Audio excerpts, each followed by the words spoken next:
ఈరోజు కుంభరాశి వారికి విద్యార్థులకు చదువులో ఆసక్తి తగ్గిన వాళ్ళకి మళ్ళీ తిరిగి చదవాలని ఉత్సాహం వస్తుంది. చదువు యొక్క విలువ తెలుసుకుంటారు. ఉద్యోగస్తులకి జీతాలు పెరగడం లేదా ప్రమోషన్కి సంబంధించినటువంటి శుభవార్త వింటారు. నిరుద్యోగులకి కోరుకున్న ఉద్యోగాలు లభిస్తాయి. వ్యాపారస్తులు ఎక్కువ లాభాలు పొందడానికి కొత్త నిర్ణయాలు తీసుకుంటారు. స్త్రీలు ఇంట్లో మీ మాటకు విలువ పెరుగుతుంది. సమాజంలో కూడా మీకు గుర్తింపు వస్తుంది. విదేశాల్లో ఉన్న భారతీయులకి గృహం కొనడం లేదా వాహనం కొనడం కలిసి వస్తుంది. అవసరమైనటువంటి ఖర్చులు చాలా బ్రహ్మాండంగా పెట్టగలుగుతారు. అనవసరమైన ఖర్చులు తగ్గించుకోగలుగుతారు. ఫిక్స్డ్ డిపాజిట్లు, ఎల్ఐసీలు ఇలాంటి పాలసీలన్నీ కూడా కట్టగలుగుతారు. చిన్న చిన్న పరిశ్రమ పెట్టాలి అనుకునే వారికి పర్మిషన్లు, లోన్లు వస్తాయి. ముఖ్యమైన పనుల కోసం చేసే ప్రయాణాలు అనుకొనిస్తాయి. ఇంట్లో చిన్న చిన్న అపార్థాలు తొలగి ప్రేమ ఆప్యాయతలు పెరుగుతాయి.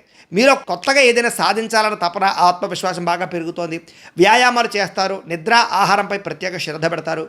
ప్రేమికుల వివాహ విషయంలో మంచి నిర్ణయం తీసుకుంటారు. భార్యాభర్తలు, ప్రేమికులు శారీరకంగా కలుస్తారు.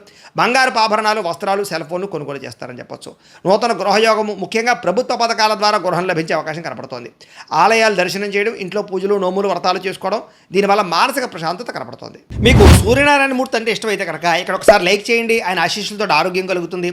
అలాగే రేపటి రాశి ఫలం కూడా మీకు రావాలన్నట్లయితే కనుక సబ్స్క్రైబ్ చేసుకుని ఫాలో అవ్వండి. అలాగే ఇక్కడ కనపడుతున్నటువంటి ఈ లింక్ మీద మీరు క్లిక్ చేసినట్లయితే మీకు ఈరోజు ఇంట్లో సూర్యనారాయణ మూర్తికి ఎలా పూజ చేసుకోవాలో వీడియో వస్తుంది. ఆ వీడియోని ఎదురుగుండా పెట్టుకుని ఇంట్లో ఈరోజు సూర్యనారాయణ మూర్తి పూజ చేసుకోవడం వల్ల మీకు ఈరోజు శుభప్రదంగా ఉంటుందని తెలియజేస్తూ లైక్ చేయడం మాత్రం మర్చిపోకండి. స్వస్తి.